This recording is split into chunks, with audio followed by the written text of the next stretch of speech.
ஓகேடா. Next one memorandum of association. This is very important 5 mark. ஓகேவா, ரொம்ப முக்கியமான 5 மார்க். மெமோரண்டம் ஆஃப் அசோசியேஷனை என்ன அப்படின்னு நல்லா தெரிஞ்சுக்கோ.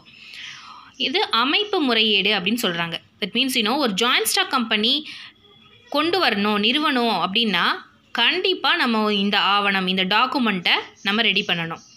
ஓகேவா, ரிஜிஸ்ட்ரார்கிட்ட மெமோரண்டம் ஆஃப் அசோசியேஷன் ரெடி பண்ணி டாக்குமெண்ட்டை கொடுக்கணும். ஓகேவா, பேஜ் நம்பர் 55 கொடுத்துருக்காங்க பார்.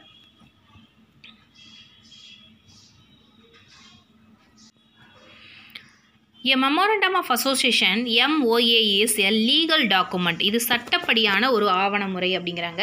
Prepared in the formation and registration. ஒரு நிறுவனத்தை உருவாக்கணும்னா, இதை ஃபார்மேஷன் பண்ணணும்னா பதிவு செய்யப்பட்டு இது என்ன பண்ணணும், இதை உருவாக்கணும், மெமோரண்டம் ஆஃப் அசோசியேஷனை உருவாக்கணும், டாக்குமெண்ட்டை ரெடி பண்ணணும் அப்படின்னு சொல்கிறாங்க. ஓகேடா. Subsidiary company to define as a relationship with the shareholders. அதாவது இது வெளிநபர்களுக்கும் கம்பெனிக்கும் உள்ள ரிலேஷன்ஷிப் என்னன்னு தெரியும். It reveals what powers it has and what activity the company is permitted. என்ன ஆக்டிவிட்டிஸ் இதில் இருக்குது, என்ன ஒரு பெர்மிஷன் இருக்குதுன்னு எல்லாமே இருக்கும் அப்படின்னு சொல்கிறாங்க. இந்த ஆவணத்தில் பார்த்தீங்கன்னா பெயர், இடம், நோக்கம், பொறுப்பு, முதலீடு எவ்வளோ, யாரெல்லாம் முதலீடு போடுறாங்க, யார் அந்த ஆவணத்தில் என்னென்ன நடவடிக்கைகள் செயல்படணும், அது எல்லா டீட்டெயில்ஸும் அந்த டாக்குமெண்ட்டில் இருக்கும். அந்த டாக்குமெண்ட்டில் இருக்கிறத படி நம்ம நடந்துக்கணும். அது மீறி நம்ம நடந்துக்கிட்டால் அல்ட்ரா வைரஸ், அதாவது வரம்பு மீறி நடந்துக்கிட்டதாக அறிவிக்கப்படும். எல்லை தாண்டி நடந்துக்கிட்டாங்க அப்படின்னு அறிவிக்கப்படுமா. ஒரு கம்பெனியில் இவ்வளோ பார்ட்னர்ஸ், இவ்வளோ ஷேர் ஹோல்டர்ஸ், டைரக்டர்ஸ் இருந்தாங்கன்னா இந்த ஆவணப்படி தான் நடந்துக்கணும். இந்த ஆவணத்தில் என்னென்னலாம் இருக்குது, மெமோரண்டம் ஆஃப் அசோசியேஷனில் என்ன குறிப்பிட்டிருக்காங்களோ அதைப்படி தான் நடந்துக்கணும் அப்படிங்கிறாங்க. ஓகேவா, அதோட கண்டென்ட் கொடுத்துருக்காங்க பார். அதாவது அதுவும் இல்லாமல் company should have a sufficient knowledge. இந்த யாராவது ஒருத்தர் என்ன பண்ணணும், இந்த கம்பெனியில் ஏதாவது ஒரு கம்பெனி ஜாயின்ட் ஸ்டாக் கம்பெனியில் சேரணும்னு விரும்பினா அவங்க என்ன பண்ணணும், முதல் இந்த மெமோரண்டம் ஆஃப் அசோசியேஷனை வாங்கி படிக்கணும், அதில் இருக்கக்கூடிய டீட்டெயில்ஸை அவங்க தெரிஞ்சுக்கணும் அப்படின்னு சொல்கிறாங்க. ஓகேவா, அதுக்குள்ள இருக்கக்கூடிய content. Name classes. First means name classes means பெயர் குறித்த உட்பிரிவு. அப்படின்னா என்ன அர்த்தம்னு பார்த்தீங்கன்னா, name classes requires to state the legal and recognized name of the company. The name is allowed to be registered if it does not bear any similarity with the name and exacting companies only. அதாவது என்ன சொல்ல வராங்கன்னா, name பெயர் குறித்த ஒரு detail இருக்கணும் அப்படிங்கிறாங்க. ஒரு கம்பெனிக்கு நம்ம பேர் வைக்கிறோம் அப்படின்னா ஆல்ரெடி இருக்கிற பேர் வைக்கக்கூடாது. அதாவது இப்போ குமரன் தங்க மாளிகைன்னு இருக்குது, இப்போ ஒரு கம்பெனிக்காரன் இருக்கான், இப்போ நானும் என்ன பண்ணக்கூடாது, குமரன் தங்க மாளிகைன்னு தொடங்கக்கூடாது. அதே மாதிரி நீயும் தொடங்கக்கூடாது. இப்போ நான் ஒரு கம்பெனி வச்சுருக்கேன்னா அதே பேரில் நீ கம்பெனி தொடங்கக்கூடாது. அந்த மாதிரி சிமிலாரிட்டி இருக்கக்கூடாது அப்படின்னு சொல்கிறாங்க. செகண்ட் ஒன் சிச்சுவேஷன் கிளாஸஸ், அதாவது இடம் குறித்த உட்பிரிவு அப்படின்னு சொல்கிறாங்க. அதாவது என்ன சொல்லியிருக்காங்கன்னா, registered office clauses require show the physical location of the registered office of the company. It is required to keep all the company registered in the office. The registered office should be established prior to commencing business activities. அதாவது இந்த பிரிவில் பார்த்தீங்கன்னா நிறுவனத்தோட பதிவு அலுவலகம் எங்கே இருக்குது, இந்த கம்பெனி நான் எங்கே பதிவு பண்ணியிருக்கேன்னு அந்த டாக்குமெண்ட்டில் இருக்கணும். ஓகேவா, எந்த ரிஜிஸ்டர் ஆஃபீஸில் நீ பதிவு பண்ணியிருக்கேன்னு அந்த தகவல் இருக்கணும். அதே மாதிரி பதிவு அலுவலகம் பார்த்தீங்கன்னா அங்கே எங்கே இருக்குது, எந்த இடம், லொக்கேஷன் எல்லாமே அந்த டீட்டெயில் இருக்கணும் அப்படின்னு சொல்கிறாங்க. சரியா, தொழில் தொடங்குவதற்கு முன்பே நம்ம இதெல்லாமே பதிவு பண்ணி வச்சுருக்கணும், அலுவலகத்தில் இது பதிவு பண்ணி வச்சுருக்கணும். இதுதான் சிச்சுவேஷன் கிளாஸஸ் அப்படிங்கிறாங்க. Next objective classes. நோக்கம் குறித்த உட்பிரிவு. The objective classes requires to summarize the main objective for establishing the company with the reference, the requirements for the shareholding and use the financial resources. It is required to state the ancillary activities, that is those objectives that are the required facilities, the achievement of the main objectives. அதாவது என்ன சொல்ல வராங்க அப்படின்னு பார்த்தீங்கன்னா, இந்த பிரிவில் பார்த்தீங்கன்னா நிறுவனங்கள் செயல்படத்தக்கக்கூடிய நோக்கங்கள், அதாவது இந்த என்ன நோக்கத்தில் நீ செயல்படுறியோ அத்தனை நோக்கமும், இந்த கம்பெனி இதுக்காக தான் நாங்கள் தொடங்கணும் அப்படின்னு நோக்கம் குறிப்பிட்டிருக்கணும் அப்படின்னு சொல்கிறாங்க. சரியா, அதே மாதிரி ஷேர் ஹோல்டர்ஸோட நீட்ஸையும் அதே மாதிரி நிதி ஆதாரத்தையும் பயன்படுத்து, அதாவது எதெல்லாம் ஷேர் ஹோல்டர்ஸோட வாண்டட் என்ன, அவங்களுக்கு என்ன தேவை, அதே மாதிரி நம்ம இந்த நிதியெல்லாம் எதுக்காக நம்ம யூஸ் பண்ணுறோம், எல்லாமே எல்லா நோக்கமும் அதில் இருக்கணும் அப்படின்னு சொல்கிறாங்க. அது சப்சிடரி ஆப்ஜெக்டிவாக இருக்கலாம், மெயின் ஆப்ஜெக்டிவாக இருக்கலாம், என்ன வேணாலும் இருக்கலாம். முக்கியமான அதுவும் என்னென்ன நம்ம அடையணும், அதாவது அச்சீவ்மெண்ட் என்ன பண்ணணும்னு நினைக்கிறோமோ அந்த வழிமுறையும் நம்ம எதுக்காக பணம் செலவு பண்ணுறோமோ அது எல்லா டீட்டெயிலுமே, சட்டத்தை வந்து மீறுறோமா இல்லை சட்டத்துக்கு உட்பட்டு நம்ம நடக்கிறோமா, எல்லாமே அதில் இருக்கும் அப்படிங்கிறாங்க. பொது நலனுக்காகவும் அதுக்கான எதிராகவும் இருக்கக்கூடாது, பொது நலனுக்காக இருக்கணும், பொது நலனுக்கு ஆப்போசிட்டாக இருக்கக்கூடாது அப்படின்னு சொல்கிறாங்க. சரியா? Declares that a contravene law or public good அப்படின்னு சொல்கிறாங்க. அதாவது நம்ம பொதுமக்களுக்கு நலனாக தான் இருக்கணும், அதைப்படி அந்த மெமோரண்டம் அசோசியேஷனில் மென்ஷன் பண்ணியிருக்கணும், அதுக்கு அகெயின்ஸ்டாக எதுவுமே இருக்கக்கூடாது அப்படின்னு சொல்கிறாங்க. Objective classes. Next 4th one liability classes. அதாவது 4th ஒன் பொறுப்பு குறித்த உட்பிரிவுங்கிறாங்க. The liability classes requires to state the extent to which the shareholders of company are liable to debt obligations of the company. In it, the event of the company dissolving, there are companies limited by shares and limited by guarantee. அதாவது பொறுப்பு குறித்த உட்பிரிவு இருக்கணும் அப்படின்னு சொல்கிறாங்க. யார் யாருக்கு என்னென்னலாம் பொறுப்பு இருக்குது, நிதிசார் பொறுப்பு, அதாவது என்ன சொல்கிறாங்கன்னா நிர்மத்தோட நிதிசார் பொறுப்புகளை தீர்க்க வந்து இயலாத நிலையில் ஒருவர் வந்து என்ன பண்ணலாம், என்ன சொல்கிறதுனா ஒவ்வொருத்தரும் இப்போ நிதிசார் ப்ராப்ளம் ஏதாவது வரும்போது, பணத்துக்கு தட்டுப்பாடு ஏற்படும் போது ஒவ்வொருத்தரும் நான் பணம் தரேன் அப்படின்னு பொறுப்புறுதி ஏற்கணும். அப்போ அந்த மாதிரி பங்குதாரர்களோட பொறுப்பு என்ன அப்படின்ட்டு அவங்களோட அளவு எவ்வளோ அமௌண்ட் வந்து அவங்க போடுறேன்னு சொல்லியிருக்காங்க, அந்த மாதிரி ஏதாவது டார்கெட் இருந்ததுன்னா, அதாவது சொல்லியிருந்தா அதை வந்து மென்ஷன் பண்ணியிருக்கணும். மெமரண்டம் ஆஃப் அசோசியேஷனில் இதெல்லாம் மென்ஷன் பண்ணியிருக்கணும். கலப்பின் போது தருகின்ற தொகை, அதாவது வைண்டிங் அப் பண்ணும்போது என்னெல்லாம் அமௌண்ட் வந்து செட்டில் பண்ணும் ஒவ்வொருத்தருக்குன்னு அந்த டீட்டெயில்ஸும் அதில் இருக்கணும் அப்படிங்கிறாங்க. அடுத்தது கேபிட்டல் கிளாஸஸ், முதல் குறித்த உட்பிரிவு அப்படின்னு சொல்கிறாங்க.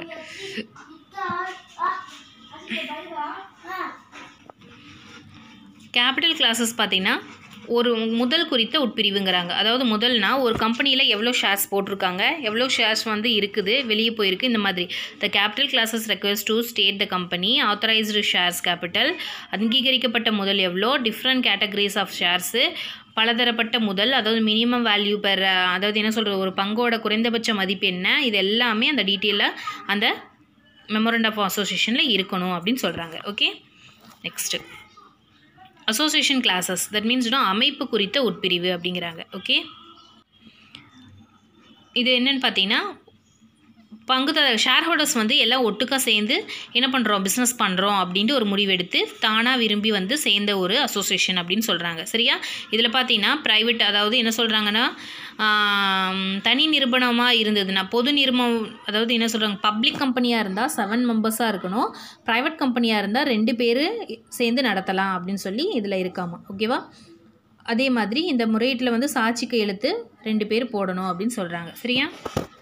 அதாவது ப்ரைவேட் கம்பெனியாக இருந்தால் 2 பேரும், பப்ளிக் கம்பெனியாக இருந்தால் 7 மெம்பர்ஸும் சைன் பண்ணி நம்ம ஸ்டார்ட் பண்ணோம். அதுதான் என்னதுன்னா அமைப்பு குறித்த ஒரு உட்பிரிவு அப்படின்னு சொல்கிறாங்க. ஓகேவாடா? இந்த மெமோரண்டமில் இதெல்லாமே இருக்கணும். இதுதான் கண்டென்ட், மெமோரண்டம் ஆஃப் கண்டென்ட். இந்த மெமோரண்டமில் இதுதான் கண்டென்ட் அப்படிங்கிறாங்க. ஓகே, அடுத்து நெக்ஸ்ட்டு பார்த்தீங்கன்னா ஆர்டிகல்ஸ் ஆஃப் அசோசியேஷன்டா. தட் மீன்ஸ் செயல்முறை விதிகள். ஃபஸ்ட்டு வந்து நம்ம என்ன பார்த்தோம் அப்படின்னு பார்த்தீங்கன்னா அமைப்பு முறையீடு, எப்படியெல்லாம் அமைச்சணும், கம்பெனியை எப்படி அமைக்கணும் அப்படிங்கிறது தான் மெமோரண்டம் ஆஃப் அசோசியேஷன். சரியா? எங்கே அமைக்கணும், யார் அமைக்கணும், எவ்வளோ கேபிட்டல் போடணும், இதெல்லாமே டீட்டெயில் எங்கே இருக்குது, ஹெட் ஆஃப் டிபார்ட்மெண்ட் எங்கே இருக்குது, ரிஜிஸ்ட்ரேஷன் ஆஃபீஸ் எங்கே இருக்குது, கம்பெனி எங்கே நடத்துகிறாங்க, எல்லா டீட்டெயிலுமே அங்கே இருக்கும். அதே மாதிரி ஆர்டிகல்ஸ் ஆஃப் அசோசியேஷன் அப்படின்னா என்னென்னு அர்த்தம்னு பார்த்தீங்கன்னா செயல்முறை விதிகள், எப்படி வந்து ஒரு கம்பெனி நடக்கணும் அப்படிங்கிற ஒரு விதிகள் எல்லாம் இதில் இருக்கும். இதுதான் ஆர்டிக்கல் ஆஃப் அசோசியேஷன். ஓகே, பார்த்தீங்கன்னா இதில் பாரு AOA 1 வேர்டில் வரும், 5 மார்க்லேயும் வரும். Articles of Association is the document that contain the purpose of company as well as the duties and responsibilities. ஒவ்வொரு நபர்களோட டியூட்டிஸும் ரெஸ்பான்சிபிலிட்டிஸும் இதில் இருக்கும், கடமைகளும் பொறுப்புகளும் தெளிவாக ஆர்டிகல்ஸ் ஆஃப் அசோசியேஷனில் குறிப்பிட்டப்பட்டிருக்கும். இது வந்து ரொம்ப ஒரு முக்கியமான டாக்குமெண்ட் அப்படின்னு சொல்கிறாங்க. ஒரு கம்பெனியை பதிவு செய்யும் பொழுதே என்னது, கம்பெனி பதிவாளரிடம் இது வந்து சமர்ப்பிக்க விடணும் அப்படிங்கிறாங்க. அதாவது கம்பெனி வந்து ரிஜிஸ்ட்ரேஷன் பண்ணும்போது இது என்ன பண்ணணும், இந்த டாக்குமெண்ட் கண்டிப்பாக சமர்ப்பிக்கப்படணும் ரிஜிஸ்ட்ரார் கம்பெனியில், அதாவது பதிவாளர்கிட்ட அப்படின்னு சொல்கிறாங்க. சரியா? இந்த ஆவணம் வந்து நிறுவனம் எவ்வாறு செயல்பட வேண்டும், எந்த மாதிரி செயல்படும் அப்படிங்கிறதுக்காக ஒரு விதிவிலக்காக கருதப்படும் அப்படின்னு சொல்கிறாங்க. சரியாடா? இதை பார்த்தீங்கன்னா by laws of companies that defines the mode and manner in the which company business is to be carried on இந்த கம்பெனிஸ் ஆக்ட் டேபிள், அதாவது அட்டவணைப்படி கொடுத்துருக்காங்களாம். ஓகேவா? என்ன பண்ணியிருக்காங்கன்னா கம்பெனி ஆக்ட் படி டேபிள் ஏல கொடுத்துருக்காங்க அப்படின்னு சொல்கிறாங்க. என்னென்னா இந்த கம்பெனி எப்படியெல்லாம் நடக்கணும், யார்கிட்ட எந்த ரெஸ்பான்சிபிலிட்டி கொடுக்கணும் அப்படின்னு சொல்லி எல்லா டீட்டெயில்ஸுமே அதில் இருக்கும் அப்படிங்கிறாங்க. இந்த விதிகளை தயாரித்து பதிவாளரிடம் என்ன பண்ணணும், நம்ம கொடுக்கணும், ரெஜிஸ்ட்ரேஷன் பண்ணணும் அப்படின்னு சொல்கிறாங்க. சரியா?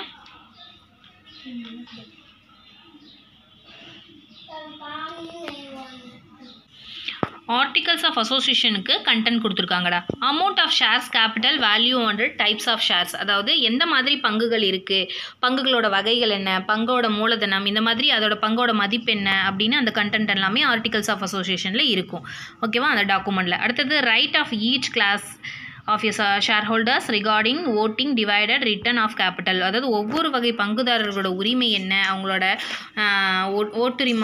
ஓட்டுரிமை என்ன, பங்காதாயம் என்ன, அதாவது ஷேர் ஹோல்டர்ஸோட ரெஸ்பான்சிபிலிட்டிஸு, டிவிடெண்டு, பங்காதாயம் என்ன, அதே மாதிரி என்னது எவ்வளோ பங்குகள், எவ்வளோ ஷேர்ஸை வந்து திரும்ப பெறலாம், இந்த டீட்டெயில்ஸ் எல்லாம் இருக்குங்கிறாங்க. அதே மாதிரி rules regarding issue of shares and debentures அப்படிங்கிறாங்க.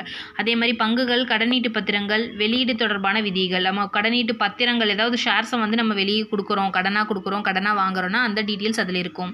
அதே மாதிரி produce as well as regulation in the respect of making calls on shares, அதாவது பங்கு மாற்றம் குறித்த விதி, அதாவது பங்குகள் மீதான அழைப்பு, அதாவது நம்ம ஷேர்ஸை வெளியிடுறோம் அப்படின்னா அந்த டீட்டெயில்ஸ் எல்லாமே அதில் இருக்கணும், அழைப்பு விடுத்தல் தொடர்பான விதிமுறைகள் இருக்கணும் அப்படின்னு சொல்கிறோம். ஆல்ரெடி நான் சொல்லியிருக்கேன் இல்லையா, ஷேர்ஸை வந்து ஒரு கம்பெனி வெளியிடும்னு, அந்த டீட்டெயிலாம் அதில் இருக்கணுங்கிறாங்க. அதே மாதிரி manner of transfer of shares, அதாவது பங்கு மாற்றம் குறித்த விதிகள் இருக்கணும் அப்படிங்கிறாங்க. ஓகேவா? நெக்ஸ்ட் பார்த்தீங்கன்னா டிக்ளரேஷன் ஆஃப் டிவிடெண்ட்ஸ்னால் எவ்வளோ வந்து பங்குகள் அதாவது பங்காதாயம் எவ்வளோ, ஒவ்வொருத்தருக்கும் ஆதாயம் எவ்வளோ கொடுக்கணும் அப்படின்னு அந்த டிவிடெண்ட்ஸ் வந்து அதில் இருக்கணும் அப்படிங்கிறாங்க. பாரோயிங் பவர்ஸ் ஆஃப் கம்பெனி, அதாவது கடன் வாங்கும் அதிகாரம் என்ன அப்படின்னு அதில் அந்த டீட்டெயில் இருக்கணும். Rules regarding the appointment, remuneration, removal directors, அதாவது என்ன சொல்கிறாங்க, இயக்குநர்களோட நியமனம் என்ன, ஊதியம் என்ன, அவங்கள வேண்டான்னு சொன்னாலும் அதாவது யார்கிட்ட அந்த ரூல்ஸ் அண்ட் ரெகுலேஷன்லாம் இருக்குது அப்படின்னு அந்த ஆர்டிகல்ஸ் ஆஃப் அசோசியேஷனில் இருக்கணும். Procedure for conducting proxy quorum meeting. Proxy means பகரால். ஓகே, பகரால்னா ஒருத்தருக்கு பதிலாக ஒருத்தர்னால அந்த செயல்பட முடியலன்னா இன்னொருத்தர் சப்ஸ்டியூட் தான் ப்ராக்ஸி அப்படிங்கிறோம். அதே மாதிரி குவாரம் மீன்ஸ் குறைவெண், மீட்டிங் மீன்ஸ் அதாவது என்ன சொல்கிறாங்க, கூட்டங்களை நடத்துறதுக்கும் பகரால், குறைவெண் போன்ற தொடர்பான நடைமுறைகள் பற்றியும் அதில் டீட்டெயிலாக, ஒருத்தர் இல்லைன்னா இன்னொருத்தருக்கு செலக்ட் பண்ணுறதுக்கு யாருக்கு உரிமை இருக்குது, அந்த மாதிரி பண்ணிக்கலாமா, அந்த டீட்டெயிலாம் அதில் இருக்கணும் அப்படிங்கிறாங்க. Okay, next producing concerning keeping of book and audit, அதாவது அதாவது என்ன சொல்கிறாங்க, நிறுவனத்தோட கணக்கு வைப்பு, அதாவது தணிக்கை தொடர்பு, அதாவது அக்கௌண்ட்ஸ் எல்லாம் பார்க்குறதுக்கு நடைமுறைகள் என்னென்னு அதில் இருக்கணுங்கிறாங்க. சீல் ஆஃப் த கம்பெனி, நிறுவனத்தோட பொது முத்திரை அதில் இருக்கணும் அப்படிங்கிறாங்க. அது நம்ம ஆல்ரெடி பார்த்துருக்கோம் இல்லையா, கம்பெனி சீல் பார்த்தோம் இல்லையா. Procedure regarding the winding up of the company, நிறுவனம் கலைக்கணும்னா அது தொடர்பான நடவடிக்கைகளும் அந்த கண்டென்ட்டில் இருக்கணும். இதுதான் ஆர்டிகல்ஸ் ஆஃப் அசோசியேஷன் கண்டென்ட். ஓகேடா? இதெல்லாம் 5 மார்க்கில் வரும். மெமோரண்டம் ஆஃப் அசோசியேஷன் அதோட கண்டென்ட், ஆர்டிகல்ஸ் ஆஃப் அசோசியேஷன் அதோட கண்டென்ட்டும் நீ எழுதணும் 5 மார்க்ஸில். Okay, next one is prospectus. ப்ராஸ்பெக்டஸ்னால் என்னென்னா தகவல் அறிக்கை. தகவல் அறிக்கைன்னு என்ன அர்த்தம்னு பார்த்தீங்கன்னா, ஒரு கம்பெனி ஷேர்ஸை வந்து இஷ்யூ பண்ணுறாங்க அப்படின்னா, பப்ளிக்கு இஷ்யூ பண்ணுறாங்கன்னா அவங்க வந்து ஒரு தகவல் கொடுக்கணும். இப்போ எப்படி நமக்கு சர்க்குலர் வருது அந்த மாதிரி அவங்க தகவல் கொடுக்கணும். அதை தான் ப்ராஸ்பெக்டஸ் அப்படின்னு சொல்கிறாங்க. ப்ராஸ்பெக்டர் ரெடி பண்ணணும். அப்போது வந்து கம்பெனிஸ்க்கு வந்து அதை அனுப்புவாங்க, மெயில் பண்ணுவாங்க, வந்து கம்ப்யூட்டரில் ஃபீட் பண்ணி விடுவாங்க, எதில் வேணாலும் பண்ணுவாங்க. ஓகேவா? ப்ராஸ்பெக்டஸ் அதுதான் தகவல் அறிக்கை அப்படின்னு சொல்கிறாங்க. நிறுவனச் சட்டம், அதாவது company act Section 236 Company Act, any document inviting the public to buy its shares or debentures comes under the definition of prospectus. இதுதான் ப்ராஸ்பெக்டஸ், தகவல் அறிக்கை. மற்றவங்களுக்கு தகவல் கொடுக்கணும், நம்ம வந்து ஷேர்ஸை விற்கிறோம் அப்படின்னு சொல்லி தகவல் கொடுக்கறதுக்கு தான் prospectus. It also applies to advertisement, investing, deposit from the public. இதுதான் என்ன ஒரு தகவல் இருக்குது, இது ஒரு விளம்பரம்னு சொல்கிறாங்க. சரியா, மக்களுக்கு வந்து அவங்களோட வைப்புகள், அதாவது அவங்களோட ஷேர்ஸை வாங்குறதுக்கும் விற்கிறதுக்கும் இது ஒரு ஆட் அப்படின்னு சொல்கிறாங்க. ஓகேடா, அதோட கண்டென்ட்டை நம்ம பார்க்கலாம். அடுத்தது, a prospectus is the only window through which a prospective investors can look into the soundness of the company's venture. Hence, it must specify at least the following matters as per Schedule 2. அதாவது என்ன சொல்ல வராங்கன்னு பார்த்தீங்கன்னா, அதாவது first என்ன சொல்லியிருக்காங்கன்னு பார்த்தீங்கன்னாடா, ஒரு prospectus வந்து லாபம் மிக்கதாக உள்ளதா அப்படின்னு சொல்லி தெளிவாக சொல்லியிருக்கணும் அப்படின்னு சொல்லியிருக்காங்க. அதுதான் என்னன்னு சொல்லியிருக்காங்கன்னா, கம்பெனி வெஞ்சர் என்ன லாபம் தீட்டுறதுக்காக தொடங்கப்பட்டதா அப்படின்னு கண்டிப்பாக அதில் மென்ஷன் பண்ணியிருக்கணும் அப்படின்னு சொல்கிறாங்க. அதே மாதிரி ஃபஸ்ட்டு ஒன் பார்த்தீங்கன்னா, தகவல் அறிக்கை அப்படிங்கிறது என்னன்னு பார்த்தீங்கன்னா, ஒரு நிறுவனத்தோட நோக்கம், அது போக அவங்க அதாவது அந்த அமைப்பு முறையீட்டின்படி கையெழுத்து போட்டிருக்காங்க இல்லையா, அவங்களோட பேர், முகவரி, அவங்க எவ்வளோ ஷேர்ஸ் வச்சுருக்காங்க, இது எல்லாமே அதில் இருக்கணும் அப்படின்னு சொல்கிறாங்க. அதே மாதிரி the name, address and occupation of a directors and managing directors. டைரக்டர்ஸோட பேர், முகவரி, அதே போல் அவங்க என்னவா இருக்காங்க, டைரக்டர்ஸ் ஆகியோர பேர், அவர்களோட விவரங்கள் எல்லாம் தெரிஞ்சிருக்கணும் அப்படின்னு சொல்கிறாங்க. அது போக அந்த பிஸ்னஸ் இல்லாமல் வேறு ஏதாவது ஒர்க் பண்ணுறாங்களா, அந்த டீட்டெயில்ஸ் இருக்கணுங்கிறாங்க. அதே மாதிரி the member and classes of shares and debentures issued, அதாவது வெளியிடப்படும் பங்குகள் எவ்வளோ, வாங்குறது எவ்வளோ, விற்கிறது எவ்வளோ, ஷேர்ஸோட டீட்டெயில்ஸ் இருக்கணும் அப்படின்னு சொல்கிறாங்க. அதே மாதிரி the qualification of share of directors and interest of directors for the promotion of the company. அதாவது என்ன சொல்கிறாங்கன்னா, இயக்குனரோட தகுதி பங்குகள் என்ன அப்படின்னு சொல்லி, அவங்களோட பங்குகள் எவ்வளோ இருக்குது, அவங்களோட ஷேர்ஸ் எவ்வளோ, இவங்களோட ஷேர்ஸ் எவ்வளோ அப்படின்னு டீட்டெயில் இருக்கணும். ஒவ்வொருத்தரும் ஒவ்வொரு மாதிரி இன்வெஸ்ட் பண்ணியிருப்பாங்க இல்லையா, அந்த மாதிரி அவங்களோட டீட்டெயில்ஸ் எல்லாம் அதில் இருக்கணும் அப்படின்னு சொல்கிறாங்க.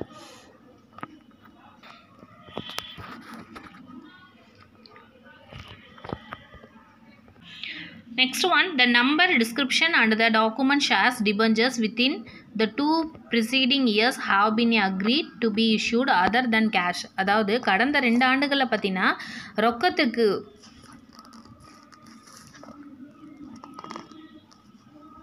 ரொக்கத்துக்கு எவ்வளோ ஷேர்ஸ் கொடுத்துருக்குது, கடனுக்கு எவ்வளோ ஷேர்ஸ் கொடுத்துருக்குது கடந்த 2 ஆண்டா, அந்த மாதிரி டீட்டெயில்ஸ் இருக்கணும். அந்த மாதிரி இல்லை, நியூ கம்பெனியாக இருந்தால் அது தேவையில்லை அப்படின்னு சொல்கிறாங்க. அதே மாதிரி the name and address of the vendors of any property acquired by the company and the name amount paid or to be paid. அதாவது என்ன சொல்கிறாங்கன்னா, சொத்துக்களை வந்து ஒரு நிறுவனம் விற்பவர்கள், அதாவது என்ன சொல்ல வராங்கன்னா, யாராச்சும் நிறுவனத்துக்காக ஏதாவது ஒரு சொத்துக்களை விற்றுருந்தால் அவங்களோட பேர், முகவரி அதெல்லாமே அதில் இருக்கணும் அப்படின்னு சொல்கிறாங்க. அதே மாதிரி particular about the directors, secretaries and the treasurers their the remuneration. அதாவது என்ன சொல்கிறாங்கன்னா, இயக்குனராக இருக்கட்டும், செயலராக இருக்கட்டும், அவங்களோட ஊதியம் தனியாக அவங்களுக்கு ஏதாவது ஊதியம் கொடுக்குற மாதிரி இருந்தால் அந்த டீட்டெயில் இருக்கணும் அப்படின்னு சொல்கிறாங்க. The amount for the minimum subscriptions, அதாவது குறும பங்கு தொகை அப்படின்னு சொல்கிறாங்க. அதாவது ஏதாவது பங்கு தொகை ஏதாவது கொடுப்போமா, சின்னதாக அமௌண்ட் ஏதாவது கொடுக்குற மாதிரி இருந்தால் அதை நம்ம டீட்டெயிலாக கொடுக்கணும் அப்படிங்கிறாங்க. If the company carrying on business, the length of times such business, இந்த பிஸ்னஸ் வந்து எந்த காலம் வரைக்கும் கொண்டு போகலாம் அப்படிங்கிற ஒரு டீட்டெயில் அதில் இருக்கணும் அப்படின்னு சொல்கிறாங்க. ஓகே, அதே மாதிரி the estimated amount of preliminary expenses, அதாவது என்ன சொல்கிறாங்கன்னு பார்த்தீங்கன்னா, தொடக்க செலவுக்காக எவ்வளோ வந்து எதிர்பார்க்கப்பட்ட தொகை எவ்வளவு அப்படிங்கிற மென்ஷன் பண்ணியிருக்கணும் அப்படின்னு சொல்கிறாங்க. Name and address of the audition bankers and solicitors of the company அப்படின்னு சொல்கிறாங்க. அதாவது என்ன சொல்ல வராங்க அப்படின்னு பார்த்தீங்கன்னா, நிறுவனத்தோட தணிக்கையாளராக இருக்கலாம், வங்கியாளராக இருக்கலாம், வழக்குரைஞர்கள் அதாவது அட்வொகேட்டாக இருக்கலாம், அவங்களோட பேர், முகவரியெல்லாம் இருக்கணும். அந்த கம்பெனியோட ஆடிட்டர் யார், அந்த மாதிரி டீட்டெயில்ஸும் இருக்கணும் அப்படின்னு சொல்கிறாங்க. ஓகேவா, அதே மாதிரி ஆடிட் பண்ண லாப நட்ட கணக்குகளோட குறிப்புகளும் அந்த அறிக்கைகளும், பார்வையிடப்பட்ட நேரம், அனுமதிக்கும் நேரம் என்ன, அந்த நகல்கள் எல்லாம் வேணும் அப்படிங்கிறாங்க. அதாவது அந்த ஜெராக்ஸஸ் எல்லாம் வேணும் அப்படிங்கிறாங்க. அதாவது ஆடிட் பார்த்துருந்தா அந்த ஜெராக்ஸஸ் எல்லாம் அதில் வேணும், அதில் என்ன பண்ணிக்கணும், ஆர்டிகல்ஸ் ஆஃப் அசோசியேஷனில் இருக்கணும் அப்படின்னு சொல்கிறாங்க. சரியா, அதே மாதிரி கடந்த 5 ஆண்டுகளில் வந்து ஏற்பட்ட நட்டம் லாபம் இதை 2 பற்றியும் இருக்கணும் அப்படின்னு சொல்கிறாங்க. அதாவது நம்ம கம்பெனி நடத்திட்டே வரோம், memorandum of association, articles of association கண்டிப்பாக இருக்கணும். அப்போ ப்ராஸ்பெக்டஸில் இதெல்லாமே தகவல் அறிக்கையில் இருந்தால் தான் மக்கள் இதெல்லாம் பார்த்து நம்ம ஷேர்ஸ் இன்வெஸ்ட் பண்ணலாமா பண்ணக்கூடாதா அப்படிங்கிற மாதிரியெல்லாம் நம்ம தெரிஞ்சுக்க முடியும். அப்போ நமக்கு அந்த டீட்டெயில் ஃபுல்லாக ஆர்டிகல்ஸ் ஆஃப் அசோசியேஷனில் இருக்கணும். கடந்த 5 ஆண்டு அந்த கம்பெனி எப்படி போயிட்டுருக்கு, எப்படி லாபமாக போயிட்டுருக்கா நஷ்டமாக போயிட்டுருக்கா இதெல்லாமே இருக்கணும் அப்படின்னு சொல்கிறாங்க. சரியா? நிறுவனத்தோட முந்தைய லாபம் அதெல்லாமே வந்து முக்கிய தகவலாக இந்த ப்ராஸ்பெக்டஸில் இருக்குது அப்படின்னு சொல்கிறாங்க. ஓகேவாடா? If any profit or receive has been a capitalised the particular of such capitalisation will be started in the prospectus. இதனால தான் ப்ராஸ்பெக்டஸை தயாரிக்கிறோம் அப்படின்னு சொல்கிறாங்க. This is the prospectus content. Okay, in this lesson ஃபினிஷ்மா. இந்த லெசனில் இதெல்லாமே பார்த்துருக்கோம். In this lesson we are learn the these are the topics. Okay, இதோட இந்த லெசன் முடியுதுடா, கம்ப்ளீட் பண்ணுறோம்.